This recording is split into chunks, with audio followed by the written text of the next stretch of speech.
ഈ വരുന്ന March 20 ZEE5 Kasaragod embassy എന്ന് പറഞ്ഞ വെബ് സീരീസ് റിലീസ് ചെയ്യാണ്. അപ്പോൾ അതിലൊരു പ്രധാനപ്പെട്ട വേഷം വിവേക് എന്ന് പറഞ്ഞ ക്യാരക്ടറാണ് ഞാൻ ചെയ്തിരിക്കുന്നത്. അപ്പോൾ സന്തോഷമുണ്ട് ഒരു വെബ് സീരീസിൻ്റെ ഭാഗമാകാൻ പറ്റിയതിൽ. വലിയൊരു OTT പ്ലാറ്റ്ഫോമിൻ്റെ വെബ് സീരീസിന് ഭാഗമാകാൻ പറ്റിയതിൽ സന്തോഷമുണ്ട്. ഒരു ക്രൈം റിലേറ്റഡ് ആയിട്ടുള്ളൊരു കഥയാണ്. ക്രൈം റിലേറ്റഡ് ഒന്നും മാത്രം പറയാൻ പറ്റില്ല. ഒരു ത്രില്ലർ ടൈപ്പ് സീരീസാണ്. അപ്പോൾ കാസർഗോഡ് ബേസ് ചെയ്തിട്ടാണ് മൊത്തം ക്യാരക്ടേഴ്സും അവിടെയുള്ള ആൾക്കാരും ഒക്കെ കാസർഗോഡ് ബേസ് ചെയ്തിട്ടുള്ള ആൾക്കാരാണ്. പിന്നെ അതിലൊരു ഇൻവെസ്റ്റിഗേഷൻ്റെ ഭാഗമായിട്ടാണ് എൻ്റെ ക്യാരക്ടർ വിവേക് എന്ന് പറഞ്ഞ ക്യാരക്ടർ അവിടത്തേക്ക് വരുന്നത്.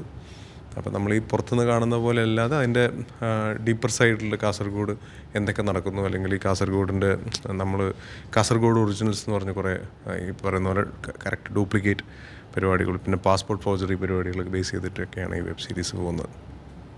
ഇത് ഒരു 2 ചെറുപ്പക്കാരുടെ കഥയാണെന്നാണ് അറിയാൻ പറ്റിയത് കഴിഞ്ഞത്. അപ്പോൾ ഇത് ഒരു ചെറുപ്പക്കാരെ ഫോക്കസ് ചെയ്തുള്ളൊരു സീരീസാണ്.